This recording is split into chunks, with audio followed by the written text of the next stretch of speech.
السلام عليكم ورحمة الله وبركاته. الحمد لله رب العالمين، الصلاة والسلام على خاتم النبيين وعلى آله الطيبين وأصحابه الطاهرين والمسلمين والمؤمنين كلهم أجمعين. أما بعد، وقد قال الله تعالى في كلامه القديم: أعوذ بالله من الشيطان الرجيم، بسم الله الرحمن الرحيم. قال رسول الله صلى الله عليه وسلم: الإيمان بضع وستون شعبة والحياة شعبة من الإيمان، أو كما قال عليه الصلاة والتسليم. அன்பிற்குரித்தான அல்லாஹ்வின் நல்லடியார்களே, மனிதர்களாகிய நாம் இப்பொழுது வாழ்ந்து கொண்டிருக்கும் இந்த மார்க்கம், சத்திய மார்க்கம்,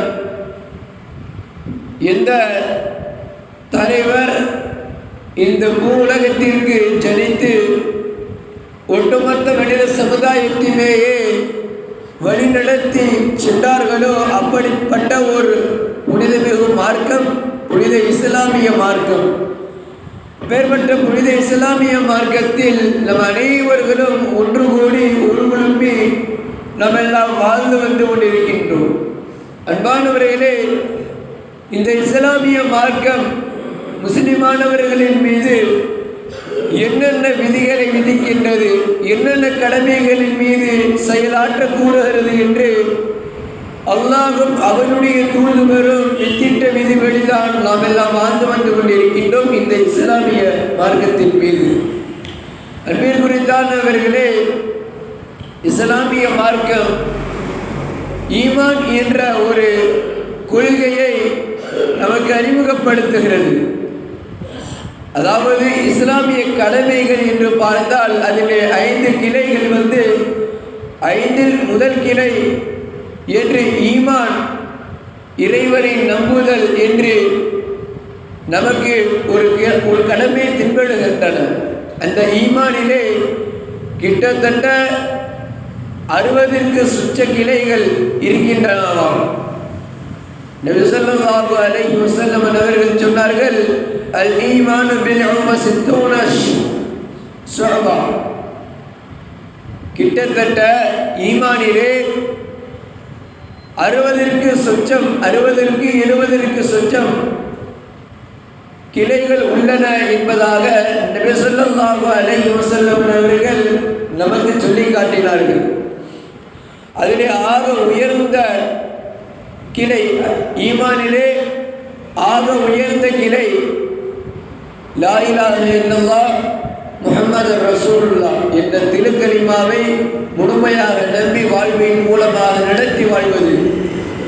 ஆக தாழ்ந்த கிளை, இறுதி கிளை இமாத்தத்துல் அதா அனி தரீகி. பாதையிலே செல்லும் பொழுது ஏதேனும் ஒரு நோவினை தரக்கூடிய ஒரு பொருள் இருந்தாலும் அதை அகற்றி விடுவது ஈமானின் ஒரு பங்கு என்பதாக அண்ணல் பெருமான ஸல்லல்லாஹு அலைஹி வஸல்லம் சொன்னார்கள்.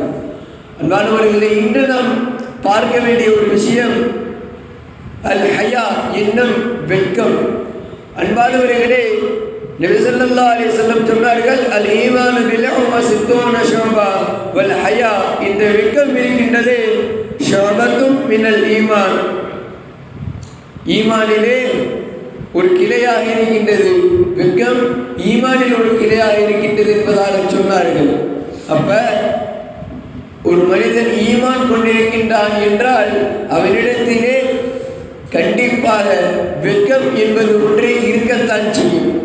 அன்பானவர்களே, இறைவனுடைய வெட்கம் எப்படிப்பட்டது தெரிந்து கொள்ள வேண்டும். இறைவனுடைய வெட்கம் எப்பேற்பட்டது? அல்லாஹ் தஆலா வெட்கப்படுகிறான். எந்த விஷயத்திலே?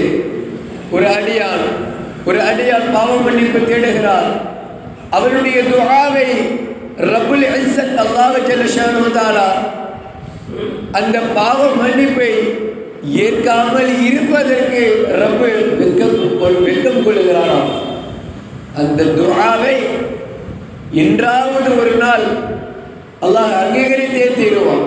அன்பானவர்களே, பாவத்தை மன்னிக்கின்ற விஷயத்திலே அல்லாஹ் தஆலா வெட்கம் கொள்கிறார்.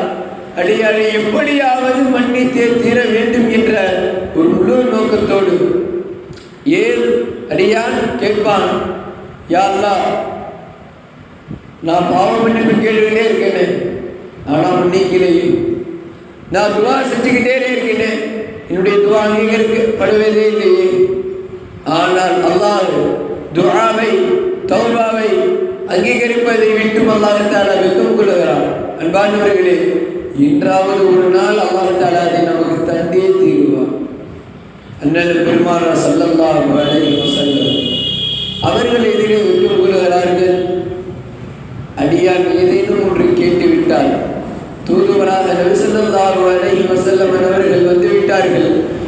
அவர்களுடைய உம்மத்தாக இருக்கின்ற நாம் ஏதேனும் ஒரு குறைகளை விட்டுவிடுவோம் என்று சொல்லி தன் மனதளவை கருதி தன்னுடைய உம்மத் என்றும் சரியான கடைசி மூச்சிலும் உச்சரித்த நிலையில் வஃபாத்தாகிய நமது நபிகள் நாயகம் ஸல்லல்லாஹு அலைஹி வஸல்லம் நம்முடைய உம்மத்திலே ஏதேனும் ஒரு உம்மத்தினர்கள் அல்ல, நம்முடைய உம்மத்திலேயே ஏதாவது ஒரு மக்கள் ஏதாவது ஒரு மனிதர் நாளை நரகத்திற்கு சென்று விடுவாரோ, நடக்கக்கூடாது என்று நபி ஸல்லல்லாஹு அலைஹி வஸல்லம் அவர்கள் மிக மிக பரிவோடு ரப்பினிடத்திலே இந்த உம்மத்திற்காக வேண்டி தன்னையே அர்ப்பணித்தார்கள். எத்தனை கட்டங்களிலே நபியவர்களுக்கு துன்பம் துயரம் அல்லாஹ் அக்பர் அவ்வளவு கொடுத்து கொண்டார்கள் இந்த உம்மத்திற்காக வேண்டி. அன்பானவர்களே, நாம் வெட்கமாக இருக்க வேண்டும். நமக்கு நாணம் வர வேண்டும் என்றால் எப்படி? நமக்கு நாணம் பெற வேண்டும் என்று சொன்னால் ரப்பு அவளுடைய தூதுவர் சரியான நடவடிக்கையின் மூலமாக அவர்கள் நாணத்திலும் வெட்கத்திலும் சரிவர இருக்க அடியார்களாகிய நாமும் அவனை தொழுவதிலே, அவனை சக்காத்து கொடுப்பதிலே, அவனுக்கு நோன்பு வைப்பதிலே நாமும் வெட்கம் கொள்ள வேண்டும். ஒரு கால் ஃபஜ்ருடைய வக்தை விட்டுவிட்டோமா வெட்கம் அடைய வேண்டும். மூச்சடா ஃபஜ்ருடைய தொழுகை, லுஹருடைய தொழுகையா போயிடுச்சு, நோன்பா தவறு விட்டுட்டோமே, சக்காத்தா கொடுக்காமல் விட்டு விட்டோமே என்று ரப்பின் முன்னால் நபியவர்களின் முன்னால் வெட்கம் கொண்டு நாணம் கொண்டு தக்கி தவந்தவர்களாக நாம் நின்று தௌபாக்களை செய்தோம் என்று சொன்னால் அன்புள்ள இறைவன் என்ன செய்கின்றான்? நம்முடைய தௌபாக்கை அங்கீகரிப்பது மட்டுமல்லாமல் நம் நாணம் கொள்தல் ஈமானினுடைய ஒரு கிளையை சார்ந்த விஷயமாக ஆகிவிடுகின்றன. எனவேதான் நபிகள் நாயகம் ஸல்லல்லாஹு அலைஹி வஸல்லம் சொன்னார்கள், அல் ஈமான் ஈமான் இருக்கின்றது இந்த ஈமான் 20 அல்லது 60க்கு கிட்டத்தட்ட கிளைகள் உள்ளன. அதிலே இந்த ஹயா என்னும் வெட்கமும் உள்ளது. எனவே வெட்கத்தோடு வாழக்கூடிய தௌஃபீக்கை நம் அனைவருக்கும் தருவானாக. அல்லாஹ் தஆலாவை வணங்கக்கூடிய விஷயத்திலே, நபியவர்களுக்கு கட்டுப்படக்கூடிய விஷயத்திலே அனைத்திலும் நபியவர்களும் அல்லாஹ்வும் எதையெல்லாம் அங்கீகாரமான வெட்கம் என்று சொன்னார்களோ அப்பேற்பட்ட வெட்கத்தை நமக்கும் நம் வீட்டில் வாழும் பெண்களுக்கும் ஒட்டுமொத்த முஸ்லிம் சமுதாயத்திற்கும் அல்லாஹ் ஜல்ல ஷஅனுஹு தஆலா தருவானாக.